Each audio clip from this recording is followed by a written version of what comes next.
Practice makes a team perfect. और लग रहा है कि अलग स्ट्रैटेजी के साथ उतरे हैं, बट अच्छी स्ट्रैटेजी के साथ उतरे हैं। चलिए देखेंगे कि इस मैच में क्या बदलाव हमें बाकी सारी टीम्स की तरफ से दिखाई देता है, क्योंकि सिंसिनाटी किड्स पिछला मैच उनके लिए भी ठीक ठाक तरीके से गया जरूर है, क्योंकि इस बीजीएस का भी रिकॉर्ड बढ़िया हो। 2023 में भी मिडवेव के नाम से फाइनल्स तक पहुंचे थे। जी हाँ, बढ़िया रिकॉर्ड रहा है अभी तक आरू का। और आप उसमें ओआर भी आप काउंट कर ही लीजिए, क्योंकि बीएमपीएस भी उन्होंने बढ़िया ही खेला था। मतलब आरू के लिए तो पूरा सफर बीजेएमआई का बढ़िया ही रहा है। पर इन सब के बीच में शैडो का एक शानदार वो ग्रेनेड, एम्बॉर्ड और फ्यूरी दो खिलाड़ी डाउन करे गए। एक और खिलाड़ी वो भी यहाँ पर पकड़ा गया, वेनम वो डाउन कर दिए गए। अल्तू एक आखिरी खिलाड़ी बचे हुए अपनी टीम से, उनको भी समाप्त किया। और शैडो अकेला खिलाड़ी 4 पर भारी। Captain fantastic, captain phenomenal. Official tournaments आते ही इस टीम को कुछ अलग हो जाता है। और शैडो और उनका प्रदर्शन, जो चिंगारी मिसिंग थी रैंगल के उस मैच में, उस चिंगारी को एक ज्वालामुखी में बदलते हुए हमने देखा। जो ड्रॉप क्लैश की बात कर रहे थे, रिवेंज की हम बात कर रहे थे, now that's what I call a sweet cold revenge. चलिए एक एक का स्कोर लाइन अब चलता हुआ दोनों ही टीम्स के बीच में। पर इन सब के बीच में मेडल वर्सेस वीएक्सटी, उनकी भी फाइट की शुरुआत हुई। सोमराज वो एलिमिनेट कर दिए गया, आईजीएल उनका एलिमिनेट हुआ। पर शैडो, आप बस मोराल देखिए कि उनका कितना बूस्ट हुआ होगा। बिना किसी खिलाड़ी के सपोर्ट के उन्होंने वो 4 फिनिशेस निकाले अपनी टीम के लिए। मैं बस सोचता हूं कि बाकी 3 प्लेयर का रिएक्शन क्या रहा होगा। कहते भाई ठीक है आप ही खेल लो, हम थोड़ा बाद में आते हैं। मेसी, मुझे लगता है कि बाकी 3 प्लेयर्स बहुत खुश होंगे। और जो कभी कभी होता है ना कि आप थोड़े जिटर्स फील कर रहे होते हो, हाँ ऑफ कोर्स आप डिफेंडिंग चैंपियन हो, आपने बहुत अच्छा किया है पास्ट में, लेकिन वो जिटर्स हर प्लेयर फील करता है। शैडो के इस प्रदर्शन के बाद वो जिटर्स गायब हो गए होंगे। अब कोई नहीं सोच रहा होगा उस बारे में, सब अपना बेस्ट परफॉर्मेंस आगे देना चाहेंगे। बट मेडल, आप इनकी जोन में पोजीशनिंग देखिए। एक फ्रैग निकालने के बाद बेहतर पोजीशन उनकी, और किसके ऊपर फ्रैग निकाला है? सोमराज, जिनको मिरामार के राजा हम बोलते हैं। कमाल का प्रदर्शन, रिकॉर्ड उनका रहा है मिरामार के अंदर। बट अब तो सिर्फ 3 प्लेयर्स के साथ ही खेलना पड़ेगा उनको। मैं तो बस ये देख रहा था कि लेजिट ने सबसे पहले वो जो माउंटेन का एरिया है वो अपने लिए उन्होंने हथियार लिया, क्योंकि उनको भी पता था कि वीएक्सटी उनका जो रोटेशन है या फिर जो एक प्लेयर है वो जरूर इर्द गिर्द आने वाला है। और उसका फायदा लेजिट ने उठाया, पहला फिनिश और उन्होंने अपनी टीम को दिलाया है। पर इन सब के बीच में अभी भी टीम 8 बिट की जो फाइट है ओजी के साथ, वो समाप्त हुई नहीं है। एकेओपी वो बस इंतजार करते हुए, उनको भी पता है कि सामने उनके 2 खिलाड़ी ओमेगा ऐश वो तैयार है। पर उन 2 खिलाड़ियों को पता नहीं है कि एकेओपी इन कंटेनर्स के पीछे छुप कर बैठे। जी नहीं, बिल्कुल नहीं पता है इन दोनों ही प्लेयर्स को। थोड़ी देर पहले हमने शैडो को 1v4 करते हुए देखा। अब यहाँ पर एकेओपी, मौका तो है कि वो 2 फिनिशेस निकाल पाए, पर किसी ने तो शॉट्स दे दिए हैं।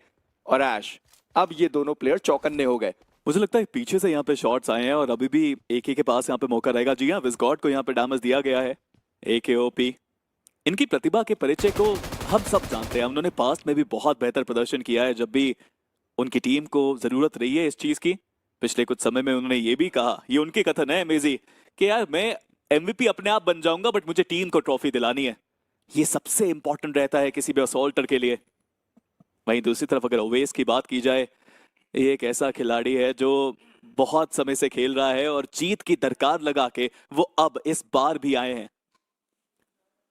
अब देखना ये है कि ओवेस, ऐश, ये दोनों ही खिलाड़ी मिलकर क्या कर सकते हैं, क्या फिर नहीं। पर ये क्या हुआ माफिया, ये कुछ अनएक्सपेक्टेड हो गया स्पिरो, क्योंकि विस्गॉड वो तो उनके सामने खड़े हुए थे। और एकेओपी को आप देखें कि उन्होंने उजी से इतना दूर का शॉट कनेक्ट किया। और मैं आपसे कह भी रहा था कि एकेओपी की जो पोजीशनिंग है वो टीम 8 बिट को कहीं से भी पता नहीं थी, और उसका फायदा इस वक्त एके ने जरूर उठाया। पर ऐश वो अब उनके सामने, ऐश को पता चल चुका है इस वक्त एकेओपी कहां पर मौजूद है।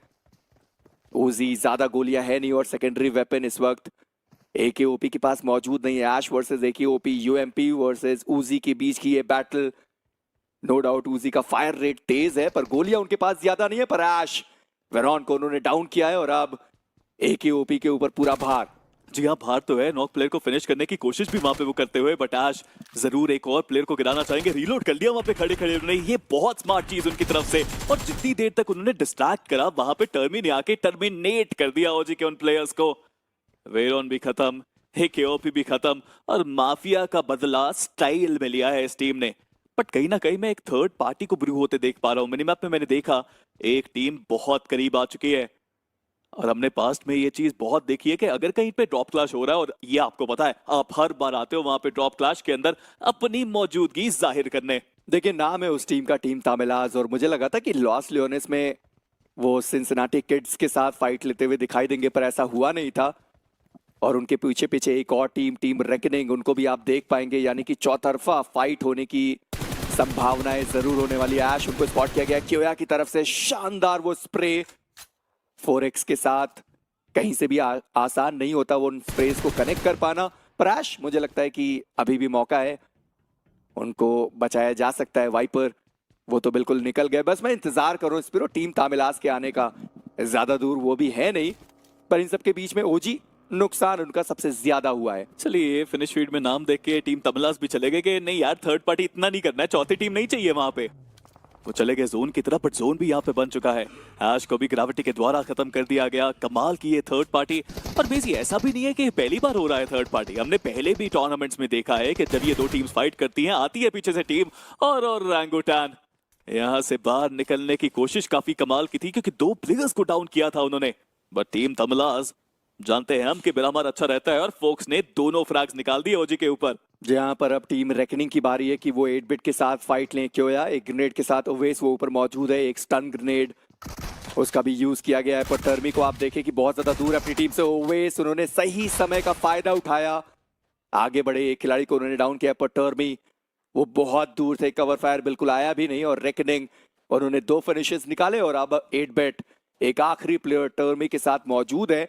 और मुझे ऐसा क्यों लगता है कि बाकी जो खिलाड़ी पीछे मौजूद हैं, ग्रेविटी, वो जरूर टर्मी को देख चुके हैं, उन्होंने मार्क भी कर दिया। जी हाँ, कंपाउंड की तरफ इशारा कर दिया गया, वाइपर वो पहुंच भी गए। यानी कि इस फाइट के बीच में ना 8 बिट का फायदा हुआ, ना ओजी का फायदा हुआ। एंड आई थिंक काफी जल्दी उनको अपनी गलतियों से सीखना पड़ेगा। अगर आप ड्रॉप क्लैश ले रहे हैं तो बहुत जल्दी करनी पड़ेगी उस फाइट को लेने में। ज्यादा देर लगाओगे तो थर्ड पार्टी का शिकार हो जाओगे। लेकिन मेजी थोड़ा इस समय को अगर पीछा करें तो हैदराबाद हाइड्रा से जब खेलते थे टर्मी, एक ऐसा क्लच निकाला था जो दुनिया में सबको याद रहा था। सोल को किया था 1v4 इन्होंने, और अब है रेकनिंग की बारी। मौका है, दस्तूर है, शॉटगन है, लेकिन इस बार उनके पास वो नेड्स नहीं है। बिना नेड्स के ही कुछ कार्य उनको करना पड़ेगा, ढूंढने की कोशिश अब रेकनिंग इनको करती हुई। मुश्किलें बहुत ज्यादा, और टेंशन देखिए आप टर्मी के चेहरे पर, देख नहीं सकते पर आप इमेजिन जरूर कर सकते हैं। एक खिलाड़ी को उन्होंने गिरा दिया, डायनेसिस वहां पर डाउन करे गए, दूसरे खिलाड़ी उनको भी डाउन करने की कोशिश। डैमेज उन्होंने बहुत दिया पर गिरा नहीं पाए। पर डायनेसिस जो नॉक पड़े हुए, आसानी से उनको रिवाइवल मिल जाएगा। और एक बार फिर से टीम रेकनिंग 4 खिलाड़ियों के साथ फिनिशेस उन्होंने 3 निकाल दिए। पर लिखिता ई स्पोर्ट्स गॉब्लिन, डैमेज उनको कुछ ज्यादा ही पड़ा है। 4 फर्स्ट एड उनके पास है, पर आप हेलमेट वेस्ट पर थोड़ा ध्यान दीजिए। लेवल 1 का हेलमेट है वेस्ट, लेवल 2 का, और उस पर भी डैमेज पड़ गया। काफी बड़ा रिस्क रहेगा अगर ये दोबारा से पीक करेंगे वहां पे नीचे की तरफ, बट फ्रैग्स तो निकालने ही पड़ेंगे उनको। और गॉब्लिन वर्सेस रेवेनेंट एक्सपार्क, ये कौन नहीं देखना चाहता। काफी अच्छा ट्रेड फायर देखने को मिला। हमने ऑलरेडी शैडो की तरफ से एक क्लच देखा। इस टीम को ना एक चिंगारी चाहिए होती है उस आग में बदलने के लिए, और मुझे लगता है ये जो क्लच शैडो ने किया है वही चिंगारी का काम करेंगे। लूट की अगर बात की जाए तो डिसेंट इनफ लूट देखने को मिल जरूरी है, बट मैं अभी भी कहूंगा कि फर्स्ट एड्स इतनी सारी नहीं है इस टीम के पास। पर क्या सैन मार्टिन को पूरा उन्होंने नहीं लूटा, क्योंकि शैडो ने तो फिनिक्स को सबसे पहले बाहर किया था, और उसके बाद वो सैन मार्टिन और हासिएंडा का जो कंपाउंड्स हैं उनको वो आसानी से लूट सकते थे, क्योंकि उनको भी पता है कि अब गॉडलाइक वहां पर जाती नहीं है। उन्होंने अपने ड्रॉप में चेंजेस कर दिए। पर चलिए ठीक है, अगला जब मेरा मार आएगा तब देखेंगे कि क्या वो हासिएंडा की तरफ भी जाते हैं या फिर सैन मार्टिन पर ही लूट करते हुए दिखाई देते हैं। पर मैं चिंतित हूं इस वक्त गॉब्लिन को लेकर, क्योंकि लिखता ई स्पोर्ट्स के बाकी 3 खिलाड़ियों को तो देखिए कि वो कहां पर है, और गॉब्लिन वो अकेले उतरे दूर क्या कर रहे हैं। अगर 4am उन्होंने वहां पर उनको देख लिया, वहां वो नॉक किए गए, रिवाइवल का कोई दूसरा मौका मिलेगा नहीं। पर रॉनी, उन्होंने ड्रैगन को देख लिया है, ड्रैगन का भी अपना एक इतिहास रहा है। पर नियो 4AM मैगी को उन्होंने डाउन किया, उनका एलिमिनेशन हुआ। ड्रैगन, मैं उनके बारे में चर्चाएं कर ही रहा था कि डाउन किए गए और साथ ही साथ एलिमिनेशन। देखिए मिरामार में अगर आपको सामने सोल दिखती है ना तो एक जगह पे मत देखिए, वो 4 डायरेक्शन से आपके ऊपर आक्रमण करेंगे। बहुत बड़े स्प्लिट्स होते हैं सोल के, और यहाँ पे भी वही देखने को मिला। मान्या को वो पहला फ्रैग मिला, बट जॉनथन लास्ट मैच के हीरो अभी सबसे पहले नॉक हुए अपनी टीम से। और ये रेकनिंग वर्सेस गॉड लाइक की फाइट आप मिस तो बिल्कुल नहीं करना चाहते। सिम्प पिछले मैच में हीरो का रोल अदा किया उन्होंने, और अभी के लिए अपनी टीम के लिए सपोर्ट का रोल भी अदा करना है, रोकना है यहाँ पे। वो खिलाड़ी जोन के बाहर निकल चुका है और अब डायनेसेस, उन्होंने सिम्प को देख लिया, डैमेज दिया गया है, बैंडेजेस का सहारा सिम्प के पास। पंक, उनको भी डैमेज पड़ा। ध्यान रहे कि ये दोनों ही टीम जोन के बाहर है। चलिए डायनेसेस वो डैमेज देते रह गए, पर वाइपर उन्होंने ठिकाने पर शॉट्स कनेक्ट करे। सिम्प वो डाउन, और उनका भी एलिमिनेशन। पिछले मैच के MVP इस मुकाबले से बाहर हो चुके हैं, पर क्योया खुशी की लहर रहेगी उस खिलाड़ी के लिए ऑडियंस के बीच में, क्योंकि बहुत समय बाद आप उनको एक ऑफिशियल इवेंट में खेलता हुआ देख पाएंगे। 3 फिनिशेस इस पर्टिकुलर मैच के अंदर, और एक शानदार शुरुआत टीम रेकनिंग की भी। जी हाँ कहोया, मुझे अभी भी याद है कि इंडिया कोरिया इनविटेशनल जो इवेंट हुआ था हमारा, वहां पे चमकते हुए नजर आए थे, भारत की आन बान शान बने थे, और अब ये फिर से अपने आप को ऊपर ले जाने के लिए आते हुए। गॉडलाइक की बात करें, 2 स्टार प्लेयर्स जिन्होंने पिछले मैच में फिनिशर्स निकाले, दोनों यहाँ पे समाप्त हो गए। अब पंक और एडमिनो के कंधे पे पूरी जिम्मेदारी, और जैसे लास्ट मैच में मान्या ने किया था अकेले बच के भी 6 अंक निकालना, कुछ वैसी अप्रोच यहाँ पे बनानी पड़ेगी गॉडलाइक को भी। वहीं फोरम की अगर बात की जाए, ये भी एक ऐसी टीम है जिनके पास क्षमता जरूर है। हमने पहले भी बात करी कि पोको, ड्रैगन, कमाल के ये प्लेयर्स। हेस्पेरोस नहीं खेल रहे, डॉक्टर हेस्पेरोस बोलूं तो ज्यादा सही रहेगा, वो नहीं खेल रहे यहाँ पे। जी हाँ, और मुझे लगता है कि अभी तो खैर एक्सपेरिमेंट आप ना ही करें तो ज्यादा बढ़िया। पर एडमिनो फाइनली उन्होंने बियर्ड बाबा को गिराया, और एडमिनो उन्होंने अपना पहला फ्रैग यहाँ पर कंफर्म किया इस मैच का। पर अभी भी ये टीम जोन के एज पर है, जोन का डैमेज थोड़ा बहुत तो पड़ने वाला है, पर TWOB अब वो उनके सामने है। पर इन सब के बीच में एडमिनो वो गिरा दिए गए, और अब पंख बचते एक आखिरी खिलाड़ी अपनी टीम से, उनको भी डैमेज पड़ा है। मेडल के खिलाड़ियों ने उनको देख लिया, और थोड़ा डैमेज तो उनको भी पड़ा जरूर है। पर मुझे देखना ये कि उन्होंने कहां से देखा, क्योंकि लेजिट को आप देखें, डिस्टेंस उनके और गॉडलाइक के बीच में तो बहुत बड़ा है। जी हाँ, डिस्टेंस वहाँ पे काफी बड़ा है, बट पंक यहाँ पे डैमेज खाते हुए, और हमें पता है कि अब इस स्टेज के अंदर आप जोन के बाहर ज्यादा देर रुकना नहीं चाहेंगे। लेजेट माउंटेन टॉप पे में भी वो हायर ग्राउंड एडवांटेज यहाँ पे मिल रहा है उनको, बट अभी के लिए रिवाइवल की प्रक्रिया को शुरू किया गया। बट अपने पहले भी इस बारे में बात करी है कि बहुत मुश्किल यहाँ पे रिवाइव कर पाना। स्टेज के अंदर अगर आप रिवाइव करेंगे तो ये गलती आपके लिए साबित होगी। सिर्फ एक फर्स्ट एड बचा है आपके लिए। जोन के अंदर जाना मुश्किलों से भरा हुआ, बूस्टर्स लगाते हुए पंख, बट एक चीज अच्छी है कि ब्लू जोन का जो एज है वो ज्यादा दूर नहीं। जहां पर इन सबके बीच में 4AM पिछला मैच भी खराब था, और ये मैच भी 0 के साथ समझौता उनको करना पड़ा। पंख के एक आखिरी प्लेयर बचे, पर आप सोल वर्सेस टीम मेडल के बीच की फाइट है। मान्या वो डाउन करेंगे, थंडर बिजली बरसाते हुए वो नजर आए। मान्या, उनको भी डाउन किया गया, उनका एलिमिनेशन हुआ। नकुल, रॉनी दोनों डाउन हुए, और अब एक आखिरी खिलाड़ी बचे हुए थे, पर ज्यादा देर तक नहीं। और इसी के साथ टीम सोल, उनका एलिमिनेशन, मात्र एक फिनिश वो निकाल पाए। व्हाट जस्ट हैपेंड बेजी, ये क्या हुआ यहाँ पे? टीम सोल आई और टीम सोल गई। कोशिश बहुत कमाल की देखने को मिली है मेडल की तरफ से, और कितनी आसानी से वो फ्लैग्स बटोरे उन्होंने इस मैच के अंदर। कमाल का कंपटीशन। बट टीम तमलास की अब है बारी, खेवा को उन्होंने डाउन किया। थोड़ी देर पहले हमने जोन के बाहर से एंट्री करते देख रहे थे हम इस टीम को। रेकनिंग शुरू में फिनिशर्स काफी निकाले हैं उन्होंने, बट अपने प्लेयर्स के साथ थोड़े पोजीशन के लिए भी अब खेलना पड़ेगा। वहीं लेजेट की अगर बात करें, स्पॉट तो किया उन्होंने VXT के प्लेयर्स को, पहले भी परेशानी में डाला, 5 फ्लैग्स निकाल दिए। और मुझे लग रहा है मेजी के मेडल एक सेट स्ट्रैटेजी के साथ उतरे हैं इस मैच के अंदर। देखिए खतरनाक, मैं तो बस यही कहूंगा, क्योंकि थंडर, जैसे हम प्री शो में बात भी कर रहे थे कि नए एडिशन है मेडल ई स्पोर्ट्स में, सर्वेद पहले से ही है, प्रिंस और लेजेट को तो खैर हमने खेलता हुआ देख लिया, और अब थंडर की वो बारी रहने वाली है। पर लेजेट वो अभी भी कोशिश कर रहे हैं, और वो सोच भी रहे होंगे कि मेरे पास ग्रेनेड्स आखिर है तो है, क्यों नहीं। अगर होता तो बहुत आसानी से प्लेयर्स को वो नॉक कर पाते।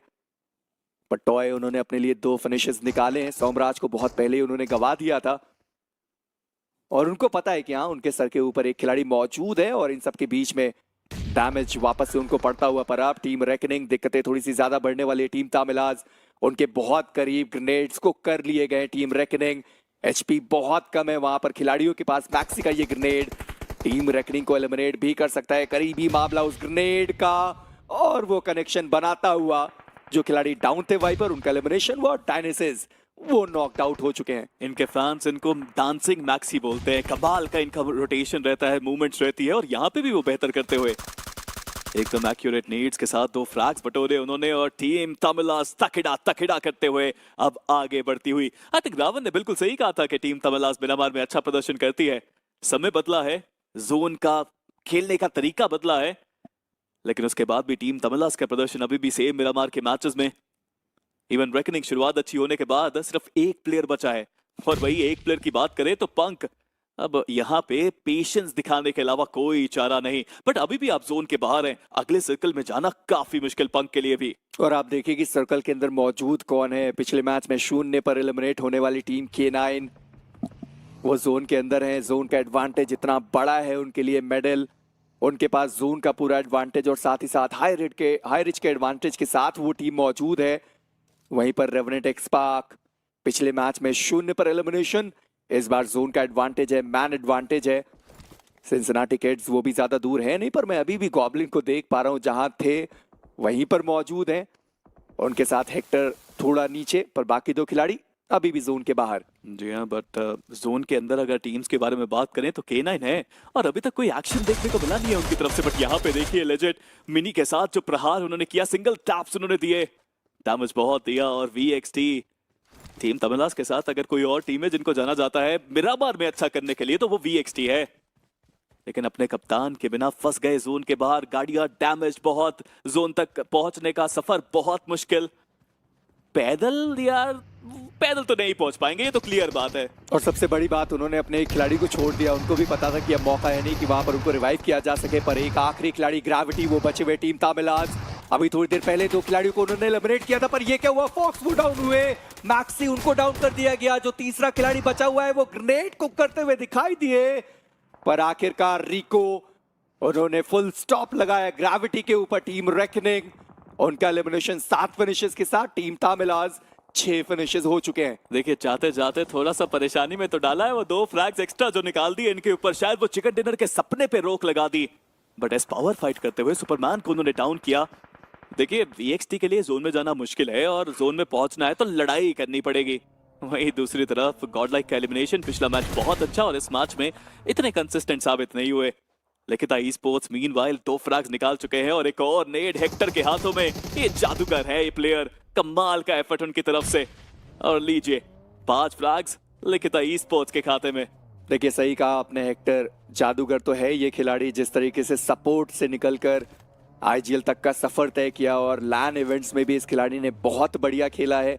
पिछला वो BMPS था जहां पर अपनी टीम को वो क्वालिफाई नहीं करा पाए थे, और अब इस BGIS की बारी है जहां पर अपनी टीम को वो लैन तक का सफर जरूर तय कराना चाहेंगे। 5 फिनिशेस ऑलरेडी इस टीम के पास है। TWOB जोन का एडवांटेज, और VXT 2 प्लेयर्स के साथ 3 फिनिशेस निकाले। जोन का एज उनके पास अभी भी मौजूद है, और अब थोड़ा समय और उसके बाद अगले सर्कल का हम शिफ्ट देख पाएंगे। पर इसके पहले जब हमने लेजिट को देखा था, स्पीरो, उनके पास मात्र 22 गोलियां उनके मिनी में बची हुई थी, और जो दूसरी वेपन थी वो भी शॉटगन थी। यानी कि अपने टीममेट्स के पास जुड़ने की जरूरत है, पर मुझे लगता नहीं है कि कोई भी टीममेट उनके पास अभी तक आया हो। मुश्किलें जरूर हैं, और वो बिल्कुल अलग थे अपने टीममेट से। मैं देखना चाहूंगा कि कहाँ पे अभी वो खेल रहे हैं। काफी ऊपर की साइड अब वो जाते हुए नजर आए हैं, और अगर आप VXT को देखें, सदर्न साइड जो रोटेशन करी वो काफी कमाल। इस पावर के पास तो अब मुझे एक गाड़ी भी देखने को मिलती है। वहीं TWOB के प्लेयर्स, उनको भी अब जोन के अंदर जाना है। एक सेंट्रल शिफ्ट देखने को मिला, कहना पड़ेगा। रेवेनेंट एक्सपार्क तब से बैठी है उस कंपाउंड के अंदर, ज्यादा लूट नहीं है उनके पास, लेकिन जोन बैक टू बैक बनता हुआ। जी हाँ, और उनके साथ साथ सिंसिनाटी किड्स के वो खिलाड़ी 3 प्लेयर अभी भी हैं, और तीनों एक साथ एकजुट आपको दिखाई देंगे।